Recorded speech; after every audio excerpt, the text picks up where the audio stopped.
અરવલ્લી જિલ્લાના મોડાસાના Gajan toll booth પાસેથી state monitoring સેલે લાખો રૂપિયાનો વિદેશી દારૂ ઝડપી પાડ્યો છે. પંજાબી હોટેલ સામે ઉભેલા ટ્રકમાં ઘઉંના આટાની આડમાં સંતાડેલો વિદેશી દારૂનો મોટો જથ્થો પોલીસે ઝડપી પાડ્યો છે.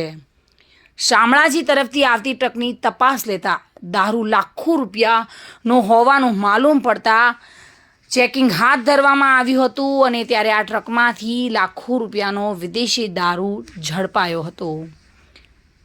એસએમસીએ દારૂ સહિત 32,62,080 રૂપિયાનો મુદ્દામાલ જપ્ત કર્યો અને ગ્રામ્ય પોલીસ મથકે લાવવામાં આવ્યો છે.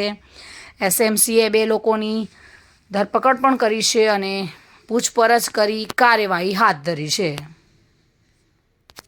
ધાર્મિક ભટ્ટ સાથે bureau report, today Gujarati news.